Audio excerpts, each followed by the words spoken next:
অতি লোভে তাঁতি নষ্ট, এই কথাটা তো আমরা সবাই জানি। কিন্তু আজ একটু লোভ করতে যে আমাদের তাঁতিটাও মনে হয় নষ্ট হয়ে গেছে। আমরা এখানে গিয়েছিলাম মিক্স খাবার খেতে, যেমন অনেক ভ্যারাইটিসের আইটেম ছিল। এখানে লেখা ছিল 83 পয়সা। তো আমরা ভাবছিলাম কি যে কোনো খাবারই 83 পয়সা, যতটুকু খেতে পারে। যেমন আমরা বুফেতে যাই না, যেমন 1000 টাকা দিয়ে যে কোনো এক মানে 50টা আইটেম থাকে, 60টা আইটেম থাকে, এরকম অনেকগুলো আইটেম থাকে না। তো আমি ভাবছি কি এইখানেও মনে হয় সেই রকমই। তো ভাবলাম একটু ট্রাই করে দেখি। ওমা দেখি কি 2-3টা আইটেম উঠানোর পরেই 190 টাকার মতো হয়ে গেছে। কিন্তু খাবারটি ভালোই ছিল, খারাপ ছিল না, যেটা সত্য কথা।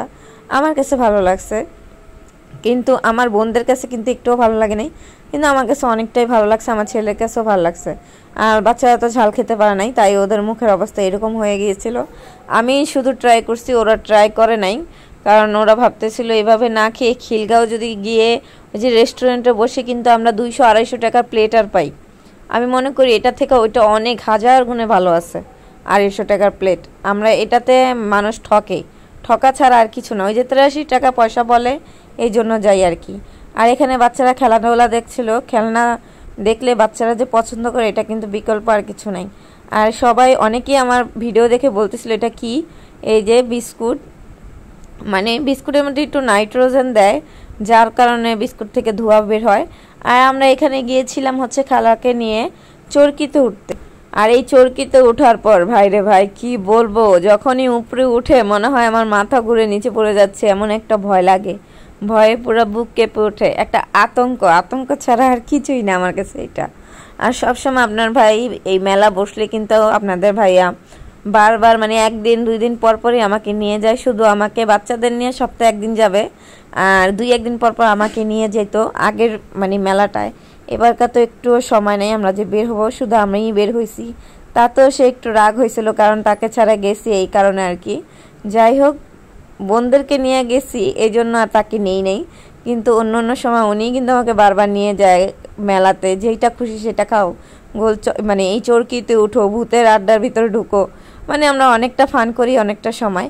তো এখানে আবারও খাওয়া দাওয়া করতে বসে পড়েছি, কারণ তখন কিন্তু আমি শুধু একাই সেই খাবারগুলো নিয়েছিলাম, মানে ওই যে বললাম না লোভে পড়ে নিয়েছিলাম, ভাবছিলাম কতই জানি কেমন মজা হবে, কিন্তু খারাপ না, ভালোই লাগছে। আর ওরা ওইখানে যেহেতু খায় নাই, তো ওদেরকেও তো একটা ট্রিট দেওয়া লাগে, তাই না? তো এই ট্রিটটা ছিল আমার পক্ষ থেকে আমার বোনদেরকে, বোনের বাচ্চাদেরকে।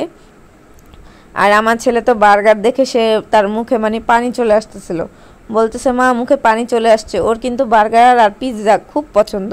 ওর আব্বুর সাথে প্রত্যেক দিন রাত্রে ওর আব্বু আসলে ডাক দিবে সামির, ও দৌড় দিয়ে চলে যায় ওর আব্বুর হুন্ডাতে করে, সাথে আমাকেও মানে সাথে বাজায় নেয়। প্রত্যেক দিন রাত্রে আমরা ঘুরতে বের হই, এরকম বার্গার খেয়ে আসি, বড় ছেলের জন্য নিয়ে আসি। কিন্তু এখানকার বার্গার, চটপটি আর নুডলস সব কিছু ভাই কি বলবো, একদম বাজে একটা খাবার। ওরা মানুষের থেকে টাকা নেয় ঠিকই, কিন্তু খাবারগুলো খুবই বাজে দেয়। একটা মানুষও ঠিক মতো খেতে পারে নাই। তাছাড়া ওদের সার্ভিসও তেমন একটা ভালো না, যতটুকু বুঝলাম একদম ফালতু। এরকম রান্না মনে হয় ঘরে কোনো নতুন যে মেয়েরা আসে না, মানে কি বলে যে নতুন বউ আসলো যে সারাদিন চুলার পারে জীবনও যায় নাই, সেও এর চেয়ে ভালো রান্না করে আমার কাছে মনে হয়েছে। তো যাই হোক, আমার বোনেরা তো খাচ্ছে আর নাক মুখ সব মানে ভসকায়া ফেলতেছিল খাবারের চোটে। যাই হোক, আলহামদুলিল্লাহ সব কিছু মিলিয়ে আমাদের দিনটা সেদিন কিন্তু খুবই খুবই খুবই ভালো কাটছে। আপনাদের কেমন লাগলো ভিডিওটা অবশ্যই কিন্তু জানাবেন। আল্লাহ হাফেজ।